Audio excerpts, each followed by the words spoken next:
Buenos días, hoy vengo a hablaros de edificios contra el cambio climático. Me gustaría empezar contándoos dos retos importantes al que nos enfrentamos los arquitectos en las próximas décadas. Por un lado, crear edificios para una población mundial y creciente, cada vez más urbana. Recordar que vamos a ser casi 10.000 millones de personas en 2050 y que vamos a necesitar construir casi 500 millones de viviendas en las ciudades. Y por otro lado, ayudar a mitigar los tan devastadores efectos del cambio climático generados por las emisiones globales de CO2, que como sabéis afectan al calentamiento global, a la pérdida de biodiversidad, entre otras muchas cosas.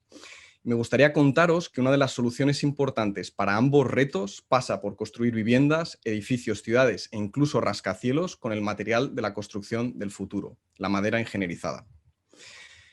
Fijaros, la arquitectura de las ciudades hasta hace no mucho han estado un poco ensimismadas, solo centradas en crear espacios y objetos pensando en sí mismas y en las personas que lo utilizarían. Pero ¿qué pasa cuando pensamos en los territorios de procedencia de todos los materiales con los que se construye y en las emisiones asociadas con procesarlos y transportarlos, o incluso la energía que necesitan para sus actividades diarias? Enseguida vemos que ha seguido un modelo en el cual los edificios y las ciudades consumen numerosos recursos de la naturaleza, los transforman y generan residuos y emisiones de forma lineal. La oportunidad y la promesa que tenemos con la madera es que podemos revertir este modelo lineal en uno más circular, uno en el cual las ciudades no se construyen a costa de la naturaleza, sino en simbiosis con ella, es decir, beneficiando a ambas partes. ¿Y por qué la madera permite este modelo más circular? Fijaros, utilizar madera en un edificio significa crear algo así como un depósito de emisiones de carbono a largo plazo. Es decir, edificios como si fueran un banco, que en vez de depositar los ahorros, estamos almacenando dióxido de carbono que previamente ha sido absorbido por los árboles durante su etapa de crecimiento, para así retirarlo de la atmósfera y almacenarlo de manera permanente. Y a su vez, liberar espacio para una nueva generación de árboles que pueda crecer y seguir secuestrando dióxido de carbono. ¿Por qué reemplazar los materiales actuales con los que construimos nuestras ciudades por madera? El hormigón, por ejemplo, que es uno de los materiales más utilizados en todo el mundo, contribuye un 8% del CO2 atmosférico global, como veis en este vídeo de la NASA. Producir una tonelada de cemento para un edificio emite 25 veces más CO2 que una tonelada de madera. ¿Y qué ha cambiado tanto con la madera si, como todos sabemos, es un material ancestral? La madera ha resurgido gracias a una nueva generación de productos altamente ingenierizados, como por ejemplo estos paneles de CLT, de las siglas en inglés Cross Laminated Timber o madera contralaminada. Un panel de CLT es más grande, más consistente, más resistente que muchos otros materiales estructurales disponibles a día de hoy en el mercado. Y por primera vez, en más de un siglo, tenemos los arquitectos a nuestra disposición una serie de materiales estructurales para la construcción que además provienen de un recurso natural y renovable, como son las plantaciones forestales. Esto nos permite crecer los materiales en vez de extraerlos y permite construir una nueva generación de edificios que hasta la fecha alcanzan los 85 metros de alto, como este que veis en la imagen recientemente construido en Noruega. O incluso, aunque todavía no estén construidos, solo proyectados, edificios de 300 metros de altura, como este, por ejemplo, en Londres.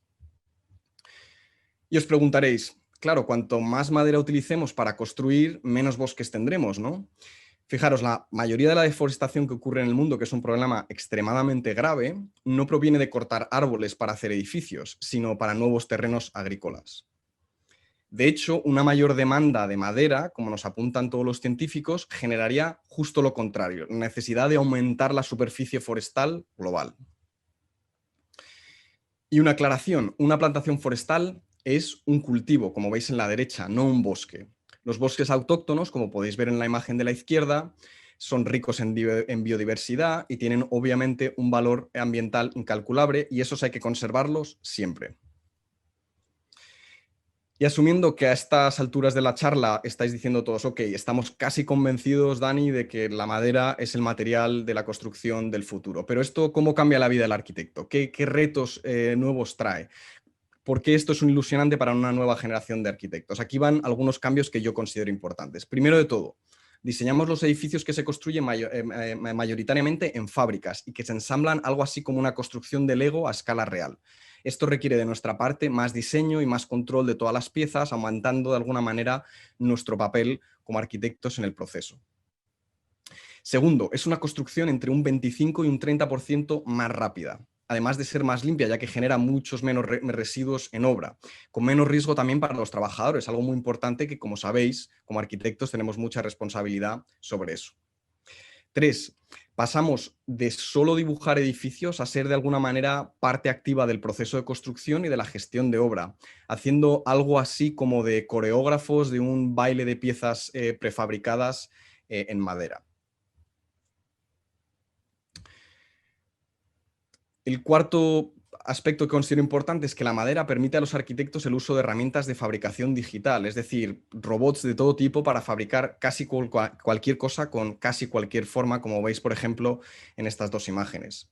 Y quinto, aunque la construcción en madera hoy, por ejemplo en España, representa un porcentaje muy, muy pequeño de todo lo que se construye, hay un mercado emergente enorme, con mucho trabajo que va a requerir arquitectos, expertos en tecnología y en construcción en madera ingenierizada. Por poneros un ejemplo muy reciente, sin ir más lejos, Francia acaba de aprobar una ley que para el 2022 va a requerir que todos los edificios públicos, es decir, que aquellos edificios que paga el Estado, tendrán que tener al menos el 50% de toda su materialidad en madera.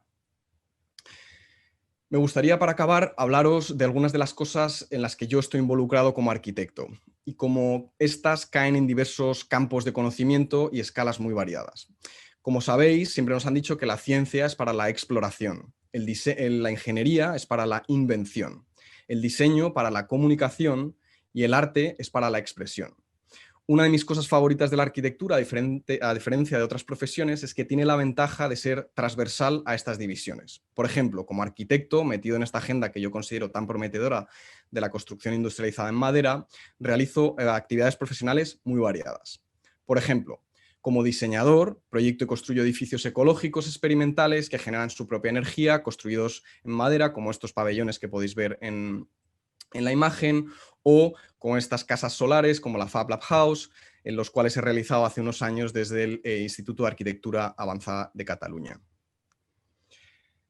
Pero también participo en equipos multidisciplinares para desarrollar proyectos para nuevas ciudades construidas con una lógica circular también en torno a la madera. Y también me permite cambiar el registro y cambiar la escala y acercarme al mundo del arte, por ejemplo, con esta obra realizada en madera y fabricada digitalmente para espacios públicos en la ciudad de Boston, construido hace 2 años. Pero también ejerzo un rol muy diferente al de diseñador. También ejerzo como docente e investigador. ¿Y esto qué implica? Pues esto implica, por ejemplo, dar clases en universidades de tanto prestigio como la Universidad de Harvard o como la Rhode Island School of Design, organizar conferencias con expertos en las materias en las que estoy investigando y dar charlas, muchas charlas sobre arquitectura y urbanismo, generalmente en madera. Y de vez en cuando, cada cierto tiempo, trato de plasmar todo el conocimiento generado en las diversas investigaciones en publicaciones como esta, que es el cuarto libro que publico, que en español se titularía algo así como Urbanismos en madera de lo molecular a lo territorial. Y más recientemente, en mi labor como profesor, dirijo un máster de posgrado en edificios ecológicos avanzados, también en el Instituto de Arquitectura Avanzada de Cataluña, donde los estudiantes aprenden, dibujan, calculan, fabrican, ensamblan y acaban construyendo proyectos de vivienda en madera autosuficientes energéticamente, como este que veis en la imagen. Y finalmente, para daros una visión todavía más diferente de los roles que uno puede ejercer como arquitecto, ejerzo también como consultor. En este caso, para instituciones como el Banco Mundial, que básicamente mi rol es asesorar o ayudar a asesorar a gobiernos en Latinoamérica de cómo crear mejores políticas públicas para crear barrios ecológicos construidos en madera. Es decir, ellos quieren mejorar la vida de los ciudadanos y recurren a expertos en la materia para asesorarse de cómo hacer eso mejor. Así que, como veréis, es una disciplina que permite trabajar desde el arte hasta la ingeniería, pasando por la investigación y la divulgación de ideas, en escalas tan dispares como la fabricación de pequeñas piezas de arte hasta el diseño de grandes ciudades, todas ellas, en mi caso, con el denominador común de la madera ingenierizada. Y me gustaría terminar recordando que, pese a haber crecido con el mito del cuento de los 3 cerditos y el lobo, no debemos de tener miedo en este caso, a los soplidos del lobo, sino al feroz cambio climático. Y que la casa que mejor le puede hacer frente no es la de ladrillo, ni siquiera una de hormigón o de acero, sino la de madera. Así que no solo espero, sino que estoy convencido que en la próxima década veremos ciudades cada vez más pobladas de edificios de madera. Y espero que muchos os animéis a afrontar este doble reto conmigo. Muchísimas gracias.